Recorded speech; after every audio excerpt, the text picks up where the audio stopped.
Yeah, sure. This was the year of Chaplin, really. Indeed. Um, this was Chaplin. Charlie Chaplin signed up to work at Max Sennett's Keystone Studios in December of last year, and he made his first film in January. Hmm. Um, and he just became enormously popular. And I can see why. Yeah, Um, his screen presence is so so good. You know, yeah, it's captivating. He steals every scene that he's in, which I guess is why he is who he is. yeah. It was funny to see, especially his first film in which he is not sort of like in his iconic garb or character. Really, it's just like the second he shows up, it's like, oh, okay, this Yeah, guy is very good at what he does. yeah.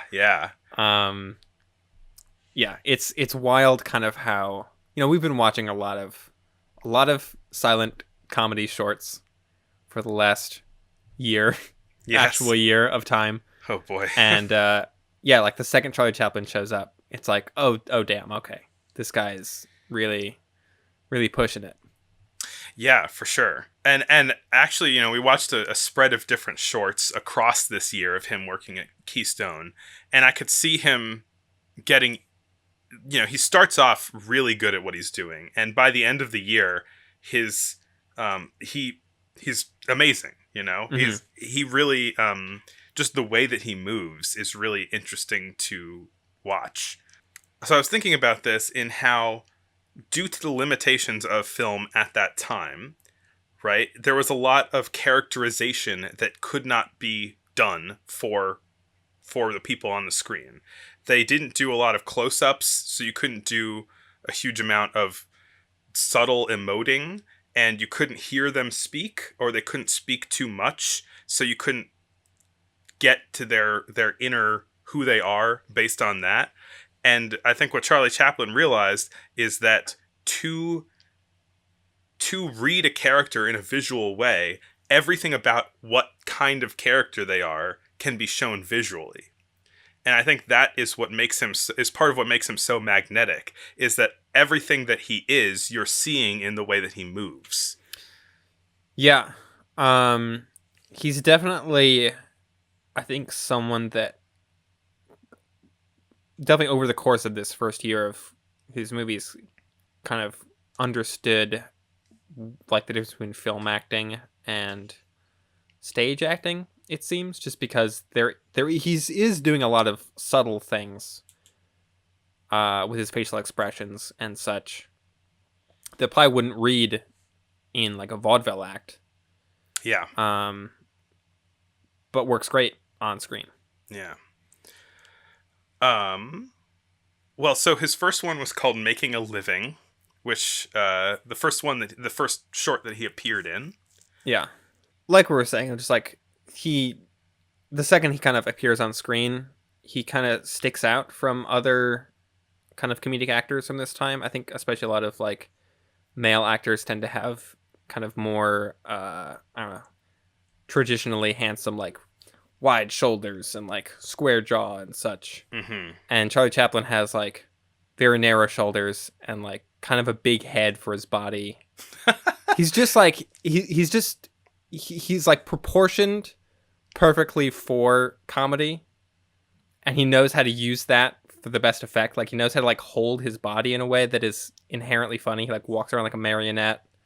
Yeah, he Um, moves so weird. he's a living cartoon. Yes. Um, you can definitely see, I think, a lot of the like Max Linder influence, Yeah. but Chaplin, I think, is pushing it further. Like he's going more cartoonish with it. Yeah, definitely. I wrote Um, down Max Linder dialed up to 11, basically. yeah. This was, I think, definitely the best Keystone film that I had seen up till that point. Hmm. Um, it's very just kind of like throw everything at the wall kind of thing. It seems like Um, a new style of comedy that they're going for in this year. Where some of their previous comedies were a bit more, I don't know, situational and story based. Like pretty much everything that we've seen, at least out of these Chaplin movies, is very based on physical comedy and mhm. slapstick. which was less of a feature in their previous comedies. Yeah. In this one, Charlie Chaplin plays a swindler, which I believe is how he is credited in the credits. And it's kind of just him going around causing mischief and mayhem, trying Yeah. to make a living by doing sort of different cons on people. He tries to get a job at a newspaper as a journalist. He like pickpockets people. There's sort of big set piece where a car drives off a hill and crashes in a fiery crash. I was Was kind there of surprised. I don't think there was fire, but it felt like fire. there was. But like, I was kind of surprised that they were willing to wreck a whole car for just one short film, you know? Yeah, and it's like this isn't like a car stunt based story. It's like one scene where there happens to be a car crash, and it's like this huge, most overblown car crash possible. I think that kind of exemplifies the sort of Keystone style, though, is sort of like more of everything. It's like everything is dialed up to 11. Everything is the most it can possibly be at every moment. Very zany. Yeah. To the point where it often risks putting too much on screen at once, I think. Like sometimes there's almost so much going on that it's like, all right. Particularly in this one, I think. I have written down the gags start coming and they don't stop coming. Some behind the scenes info that I have gleaned from mostly Wikipedia. Mm-hmm. I tried to back it up where I could. Chaplin and the director Henry Lerman did not get along on this film, and both kind of accused each other of being unprofessional. The Lerman said that Chaplin started giving suggestions for the plot, which was sort of non-existent, which Lerman did not appreciate.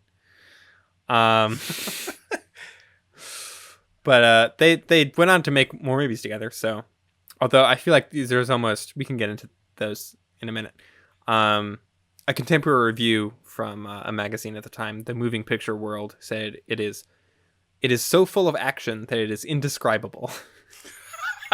It's very hard to like summarize this one because it's so much happens. Yeah, and this one is only one reel, as per the title of the segment. Yeah, it's pretty short, and it's the car crash is like one tiny scene of this whole thing.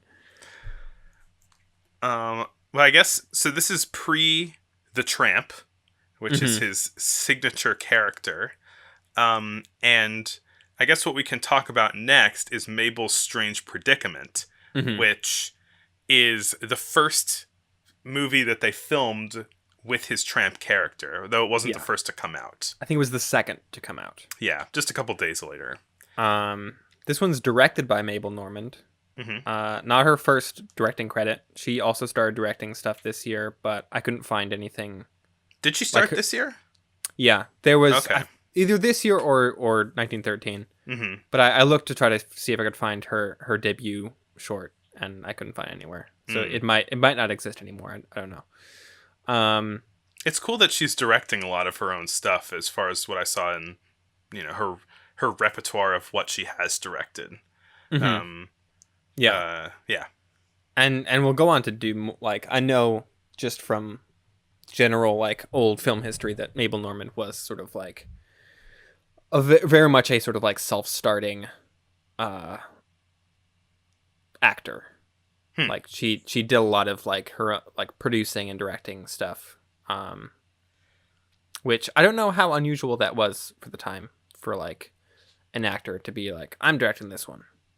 Yeah, well, in one of the later films that we're going to talk about, Charlie Chaplin did that himself. Yeah. Seems like the roles in the studio system at the time were a lot more flexible, I think. Yeah, I think I kind of get the sense that Keystone was just the sort of like amalgamation of different people that were just sort of like, we're making movies. Yeah. You do this. Like, they're just throwing stuff out. This one was notable to me in that, like, we're used to seeing Charlie Chaplin as his sort of signature character, the Tramp, very recognizable, and he's usually this sort of like lovable scamp, you know. Yeah. He's usually like, he causes mischief, but it's like we love him, you know. Yeah. He's basically the villain in this one. Yeah. Like, he's just a drunken asshole in this one. Yeah. And that's the intent. Like, he's the antagonist to Mabel Normand. Yeah. I mean, I think that, it's funny. I made sure to watch this before I watched some of the other movies with the Tramp in them. And it made me, and I also read that in the 1914 version of Charlie Chaplin's Tramp is kind of different from the 1915 version, where the 1915 Tramp is a lot more lovable, a lot less violent, you know.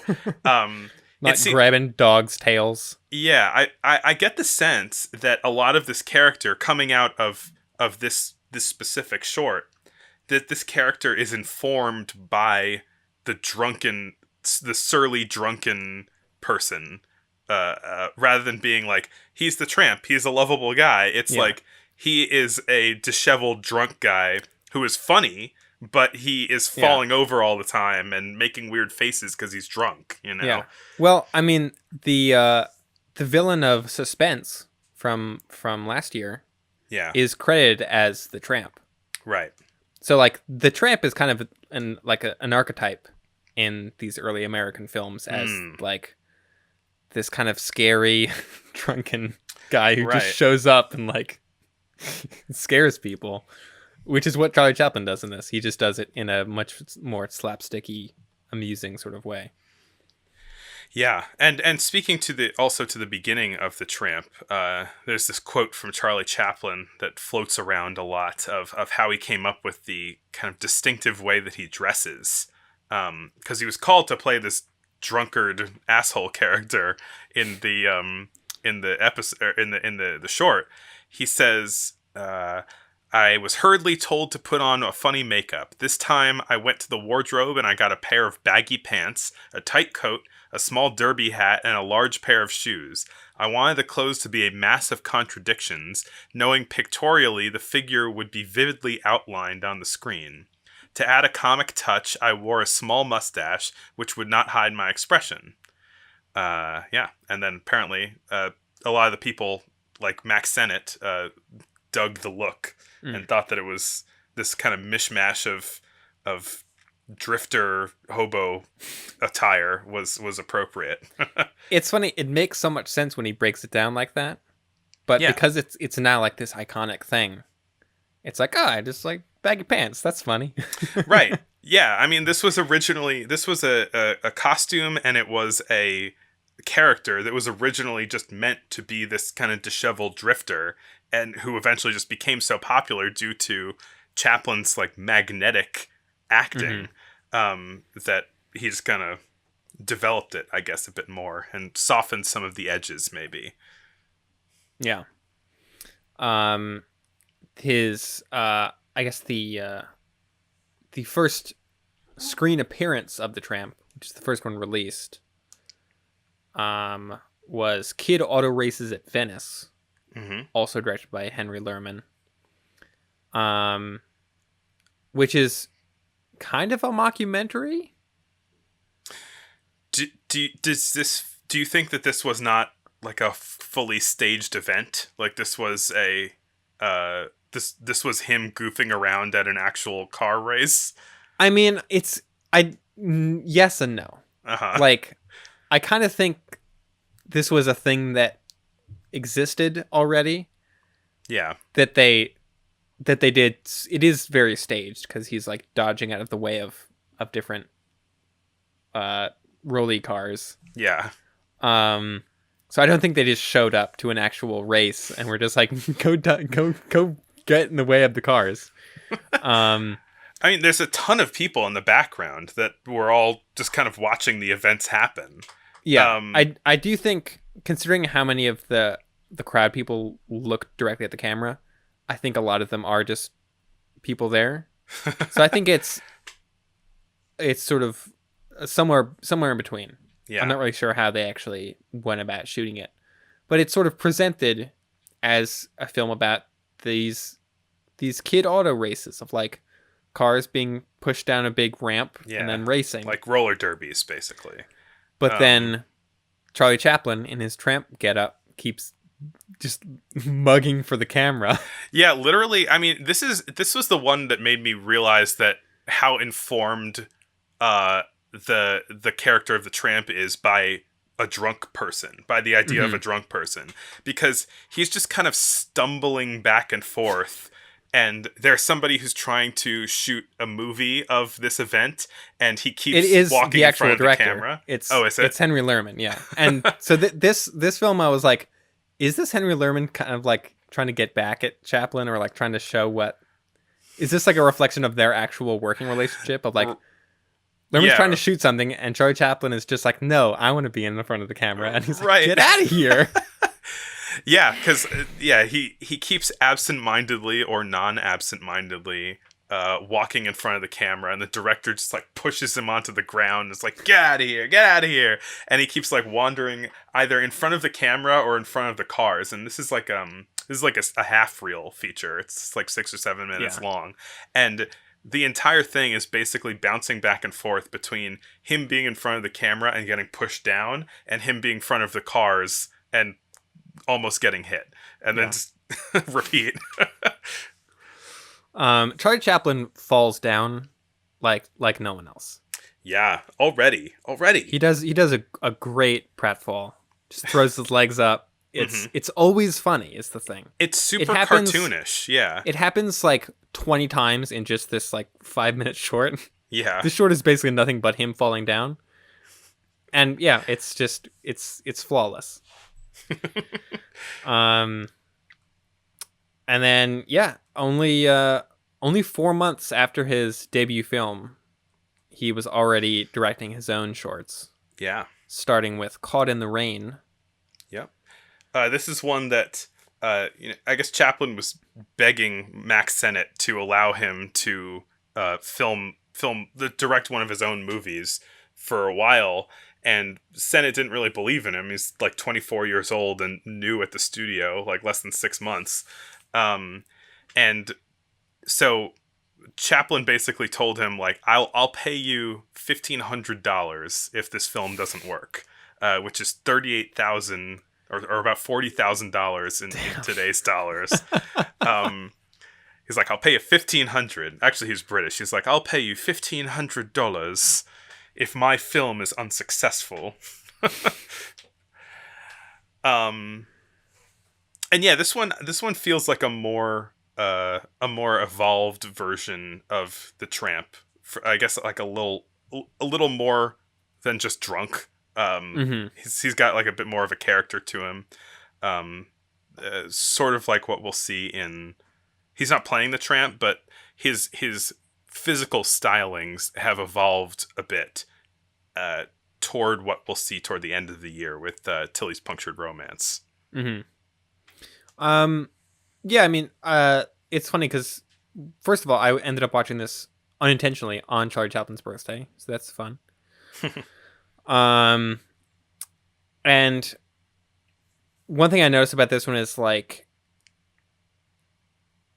for his first film, I feel like this isn't the the the like film language of it is not very complex. Hmm. Mm-hmm.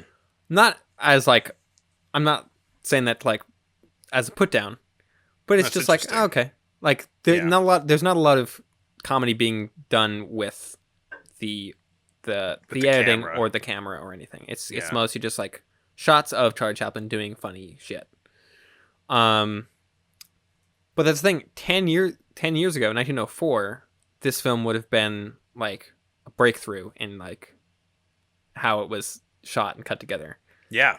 And how it's like this is kind of just the norm. Like Charlie Chaplin just kind of not really knowing what he's doing, just like I'll direct one. I mean, I think it speaks to people's knowledge of how film works being built on the films that they're seeing around them. Yeah. Like, you know, it took uh, it took it took early filmmakers a long time to figure out something like cross-cutting.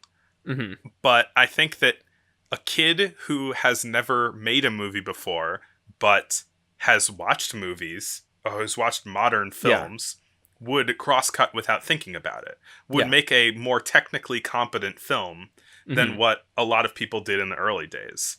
So I guess Chaplin, just being surrounded by more advanced Yeah. film language, There could do there that. is a there is a term for this.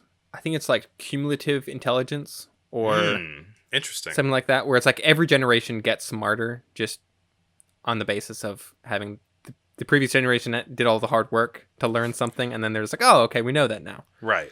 And I think this short is kind of a good example of that in sort of filmmaking history. Yeah.